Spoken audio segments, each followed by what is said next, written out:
Hi friends, welcome to my channel.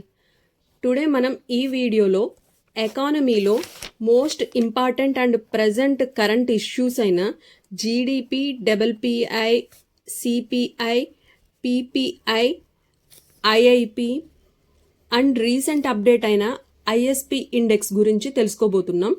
ఇది already అందరికీ తెలిసే ఉన్నా, జస్ట్ ఇది రివిజన్ క్యాప్సూల్ లాగా యూజ్ చేసుకోండి. జీడిపి ఫస్ట్ టాపిక్ వచ్చేసరికి జీడిపి అనమాట. జీడిపి అంటే గ్రాస్ డొమెస్టిక్ ప్రోడక్ట్. ఇది మనం ఏ దేశ ఆర్థిక వ్యవస్థ అయినా తెలుసుకోవాలంటే ఆ దేశ జీడిపి ఎంత ఉంది ఏంటనేది ముందు చూస్తాం అనమాట. అంటే మన ఫస్ట్ బ్రెయిన్లో వచ్చే థాట్ అది ఆ కంట్రీ యొక్క జీడిపి ఎంత ఏంటి అని, దాన్ని బట్టి అది డెవలప్డా, అండర్ డెవలప్డా, లేకపోతే ఇప్పుడు గ్రోత్ ఓరియంటెడ్గా వెళ్తుందా ఏంటి అనేది మనం చూడడానికి ఇది బాగా ఉపయోగపడుతుంది. జీడిపి అంటే గ్రాస్ డొమెస్టిక్ ప్రోడక్ట్. దీని డెఫినేషన్ చూసుకుంటే ఒక నిర్దిష్ట కాలంలో పర్టికులర్ ఒక 1 ఇయర్లో దేశీయంగా ఉత్పత్తి అయిన గూడ్స్ అండ్ సర్వీసెస్ యొక్క మార్కెట్ వాల్యూని జీడిపి అంటారు. జీడిపి అంటే ఒక నిర్దిష్ట కాలం, పర్టికులర్గా ఒక 1 ఇయర్లో దేశీయంగా ఉత్పత్తి అయిన గూడ్స్ అండ్ సర్వీసెస్, వస్తువు మరియు సేవల మార్కెట్ విలువని జీడిపి అంటాం. దీన్ని క్వార్టర్లీ రిలీజ్ చేస్తారు, ప్లస్ యాన్యువల్లీ రిలీజ్ చేస్తారు. దీన్ని ఎవరు రిలీజ్ చేస్తారు అంటే ministry of statistics, programming and implementation వారు రిలీజ్ చేస్తారు. దీన్ని జీడిపిని రిలీజ్ చేస్తారు. నెక్స్ట్ వచ్చేసరికి మనకి డబ్ల్యూపీఐ అనమాట. డబ్ల్యూపీఐ అంటే హోల్సేల్ ప్రైస్ ఇండెక్స్, టోకు ధరల సూచి అంటారు. ఇది హోల్సేల్ మార్కెట్లో వస్తున్న వస్తువుల ధరల్లోని మార్పులను ఇది గమనిస్తుంది, అంటే కొలుస్తుంది. దీన్ని మెయిన్గా వచ్చేసరికి ఏంటంటే మనం ఫుడ్ ఇన్ఫ్లేషన్ని మెజూర్ చేయడానికి దీన్ని యూజ్ చేస్తాము. దీనిలో ఇంతకుముందు మనకి 697 ఐటమ్స్ ఉండేవి. అయితే ఇప్పుడు దీన్ని అప్డేట్ చేసి ఇంకా కొన్ని ఐటమ్స్ కూడా యాడ్ చేసి 957 ఐటమ్స్ ఉన్నాయి అన్నమాట. ఇందులో ఐటమ్స్ పెట్టారు. ఇందులో ఇది ఏంటంటే మంత్లీ రిలీజ్ అవుతుంది ఈ ఇండెక్స్. దీన్ని ఎవరు రిలీజ్ చేస్తారు అంటే మనకి economic advisory and the ministry of commerce and industry వాళ్ళు రిలీజ్ చేస్తారనమాట. ఎవ్రీ మంత్ రిలీజ్ చేస్తారు. దీనిలో ఏంటంటే ఓన్లీ గూడ్స్ మాత్రమే ఉంటాయి, సర్వీసెస్ ఉండవు. డబ్ల్యూపీఐలో ఫుడ్ ఇన్ఫ్లేషన్ మెజూర్ చేస్తానికి ఉంటుంది. ఇంతకుముందు 697 ఐటమ్స్ ఉంటాయి. ఇప్పుడు ప్రజెంట్ అప్డేట్ వర్షన్లో కొన్ని యాడ్ చేసి 957 ఐటమ్స్ పెట్టి కొలుస్తారనమాట. ఇందులో ఇదేంటంటే మంత్లీ రిలీజ్ చేస్తారు. Economic advisory and the ministry of commerce and industry వారు రిలీజ్ చేస్తారు. గూడ్స్ మాత్రమే ఉంటాయి, సర్వీసెస్ ఉండవు. ఇక మిగిలింది సిపిఐ అనమాట. ఇంకొకటి ఏంటంటే సిపిఐ అంటే కన్జ్యూమర్ ప్రైస్ ఇండెక్స్. పేరులో ఉంది కన్జ్యూమర్ అంటే వినియోగదారుల ధరల సూచి. ఇది వినియోగదారుడి దగ్గరకు వచ్చేటప్పటికి వస్తున్న వస్తువుల ధరలలోని మార్పుల్ని ఇది గమనిస్తూ ఉంటుంది. అంటే రిటైల్ ఇన్ఫ్లేషన్ని మెజూర్ చేయడానికి ఇది యూజ్ చేస్తారనమాట. ఈ రిటైల్ ఇన్ఫ్లేషన్ని మెజూర్ చేయడానికి ఇది యూజ్ చేస్తారు. అంటే కన్జ్యూమర్ లెవెల్లో కన్జ్యూమర్ పర్చేస్ చేసేటప్పుడు ఇంతకుముందు ఎంత ధర ఉంది అదే వస్తువు ఇప్పుడు ఏ ధరకు వస్తుంది అనే దాన్ని, ఆ వేరియేషన్ని గమనించేది సిపిఐ అనమాట. దీనిలో ఏంటంటే ఇది కూడా మంత్లీయే రిలీజ్ అవుతుంది. దీన్ని వచ్చేసరికి ఏంటంటే ఎన్ఎస్ఓ రిలీజ్ చేస్తుంది under the ministry of commerce and industry అనమాట. Ministry of commerce and industry release చేస్తుంది. దీనిలో వచ్చేసరికి 358 ఐటమ్స్ ఉంటాయి.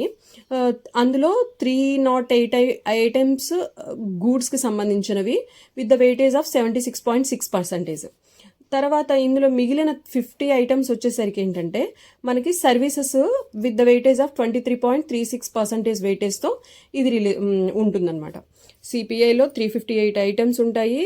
అమాంగ్ దట్ 308 గూడ్స్కి సంబంధించినవి 76.6% వెయిటేజ్, 50 ఏమో సర్వీసెస్కి 23.36% వెయిటేజ్. ఇది రిటైల్ ఇన్ఫ్లేషన్ని మెజూర్ చేయడానికి ఇది ఉపయోగిస్తారు. ఇక నెక్స్ట్ వన్ వచ్చేసరికి ఏంటంటే పీపీఐ అంటే ప్రొడ్యూసర్ ప్రైస్ ఇండెక్స్. మనకి పేరులో ఉంది producer or factory or producer level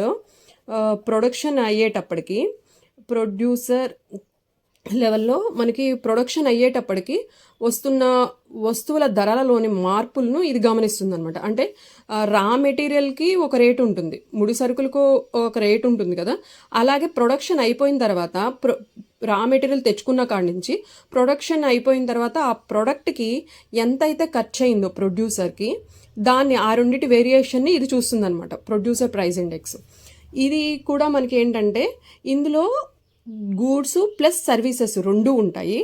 అయితే గూడ్స్కి వచ్చేసరికి ఏంటంటే ఎవ్రీ మంత్ ఇండెక్స్ రిలీజ్ చేస్తారు, సర్వీసెస్కి వచ్చేసరికి క్వార్టర్లీ రిలీజ్ చేస్తారు.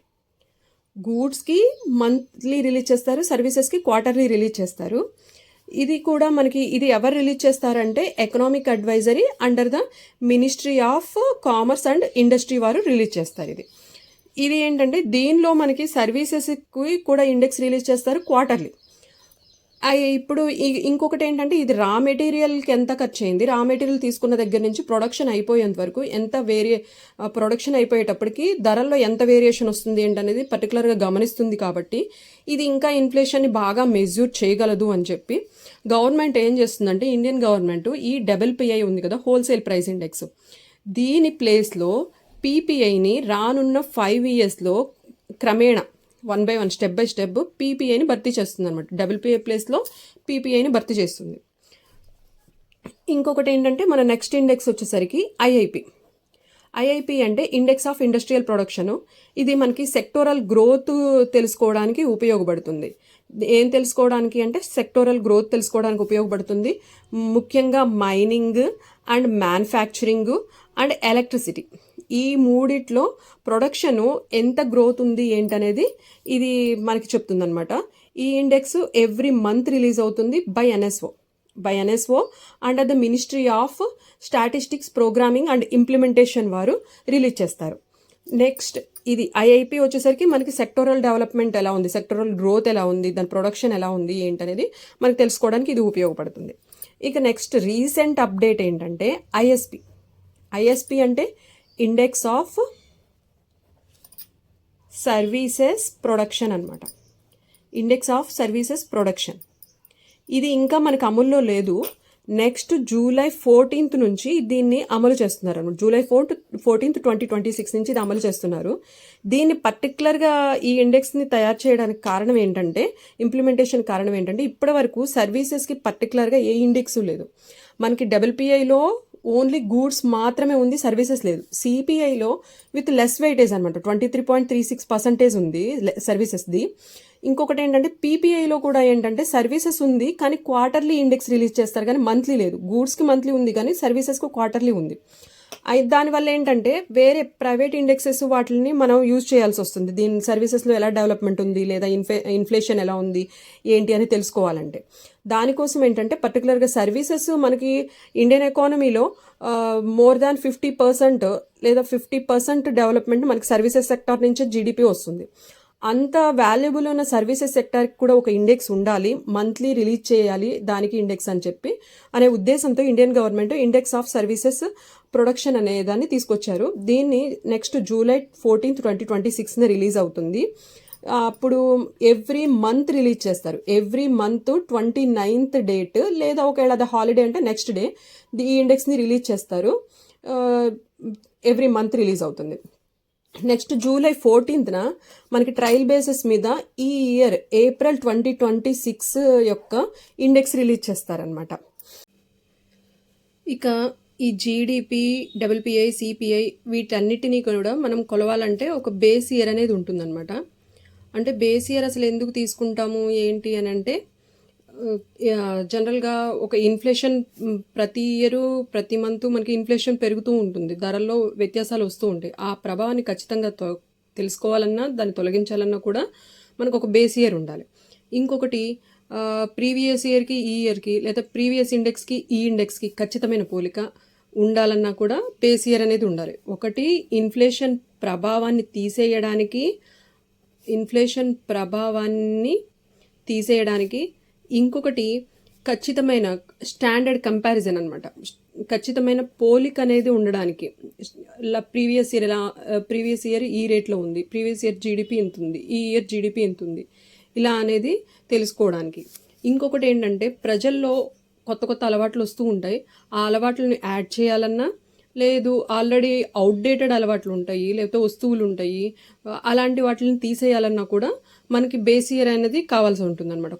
కొత్త వస్తువుల్ని యాడ్ చేయడానికి అండ్ పాత వస్తువులు ఆర్ అలవాట్లను తీసేయడానికి, కొత్త వస్తువుల్ని పాత వస్తువుల్ని తీసేయడానికి. ఫర్ ఎగ్జాంపుల్ మనకి ఈసారి బేస్ ఇయర్లో కొత్త వస్తువులు అంటే ఇప్పుడు WPAలో ఇంతకుముందు చెప్పుకున్నాం 697 ఉన్నది ఇప్పుడు ఐటమ్స్ 957కి చేరింది. అలాగే IIPలో ఇంతకు ముందు ఉన్న దానికన్నా ఇప్పుడు కొత్తగా 400+ యాడ్ చేసి 1042 ఉత్పత్తులు మనకి ఇండెక్స్ ఆఫ్ ఇండస్ట్రియల్ ప్రొడక్షన్లో ఉన్నాయన్నమాట. అదే CPIకి వచ్చేసరికి ఏంటంటే మనకి బేస్ ఇయర్ చేంజ్ చేశారు కదా, దానిలో వచ్చేసరికి ఏంటంటే టేప్ రికార్డర్లు అవుట్డేటెడ్ కదా, ఇప్పుడు ఎవరు యూజ్ చేయట్లేదు టేప్ రికార్డర్స్, అలాగే రేడియోస్ ఇవన్నిటిని తీసేశారు. వీటి ప్లేస్లో ఇప్పుడు మనం CNG యూజ్ చేస్తున్నాం, ఇంతకుముందు లేదు. CNG తర్వాత PNG, అలాగే OTT సబ్స్క్రిప్షన్స్, అలాగే కామర్స్ అంటే మన ఆన్లైన్ షాపింగ్, ఇవన్నీ కూడా మనకి CPIలో యాడ్ చేశారు. అలాగే మనకి IIPలో కూడా ఇండెక్స్ ఆఫ్ ఇండస్ట్రియల్ ప్రొడక్షన్లో కూడా ఏంటంటే గ్యాస్ డిస్ట్రిబ్యూషన్, గ్యాస్ సరఫరా, వాటర్ సరఫరా, అలాగే డ్రైనేజ్ సిస్టమ్, ఇంకా డ్రైనేజ్ సిస్టమ్, తర్వాత వేస్ట్ మేనేజ్మెంట్ ఉంటుంది కదా దాన్ని, ఇలా వీటిని కూడా యాడ్ చేశారనమాట IIPలో. మనకి బేస్ ఇయర్ చేంజ్ చేసేటప్పుడల్లా కొత్తవి యాడ్ అవుతాయి, పాతవి కొన్ని తీసేస్తారు, ఇలా యాడ్ అయినాయి అనమాట. ఇలా బేస్ ఇయర్ అంటే ఆధారిత సంవత్సరం. ఏ ఇయరు వస్తువుల ధరల్లో అంటే ఇన్ఫ్లేషన్కి ఎక్కువగా లోను కాకుండా, అంటే ప్రభావం కాకుండా స్టేబుల్గా ఉంటుందో ఆ ఇయర్ని బేస్ ఇయర్ కింద తీసుకుంటారు 100 బేస్ పాయింట్స్ తోటి. అయితే మనకి ఇంతకుముందు వరకు 2011-12 ఉండేది, ఇది చాలా అవుట్డేటెడ్గా అవుతుంది అని ఇప్పుడు చేంజ్ చేశారు. దీన్ని 2022-23 దీని ప్లేస్లో 2022-23ని బేస్ ఇయర్గా తీసుకున్నారు under the recommendation of Biswanath Goldar అనమాట. Biswanath Goldar advisory committee recommendation కింద.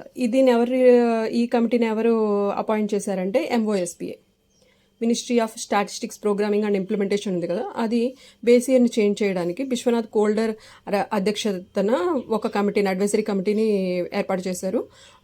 దాని రికమెండేషన్ మేర 2022-23ని బేస్ ఇయర్గా చేంజ్ చేశారనమాట. 2022-23 ఏంటంటే ఆఫ్టర్ కోవిడ్ ఎక్కువగా ఇన్ఫ్లేషన్కి గురి కాకుండా ఉన్న వాటిల్లో స్టేబుల్గా ఉన్న ఇయర్ అనమాట. అందుకని ఈ 2022-23ని బేస్ ఇయర్గా తీసుకున్నారు. ఇప్పుడు ఏ ఇండెక్సెస్కి ఏది బేస్ ఇయర్ ఏంటనేది ఒకసారి చూద్దాం.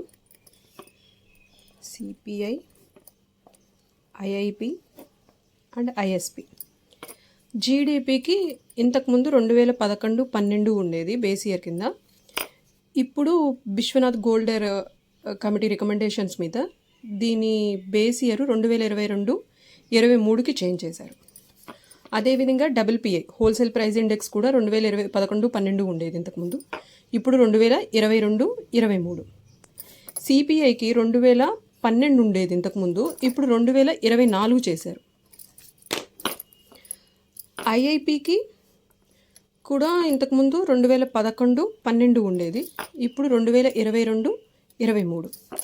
ISPకి ఇప్పుడు కొత్తగా నెక్స్ట్ మంత్లో వస్తుంది కదా, ఈ ISPకి ఏంటంటే 2024-25 ఇవి బేస్ ఇయర్స్ అనమాట. GDPకి 2022-23, WPIకి 2022-23, CPIకి 2024, IIPకి 2022-23. మనం అన్నిటికీ 2022-23 బేస్ ఇయర్స్ ఉన్నాయి ఇప్పుడు చెప్పుకున్న వాటిలో. ఒక CPIకి 24, ISPకి 24-25 ఇయర్ అనమాట. ఇవి బేస్ ఇయర్స్. అయితే ఇప్పుడు గవర్నమెంట్ ఏంటంటే ఎవ్రీ 5 or 10 ఇయర్స్కి బేస్ ఇయర్ని చేంజ్ చేస్తూ ఉంటుంది. సడన్గా ప్రతి ఇండెక్సెస్కి బేస్ ఇయర్ చేంజ్ చేయడానికి కారణం ఏంటంటే మనకి లాస్ట్ ఇయర్ 2025 నవంబర్లో IMF మనకి ఇండియాకి C గ్రేడ్ సర్టిఫికేట్ ఇచ్చిందనమాట.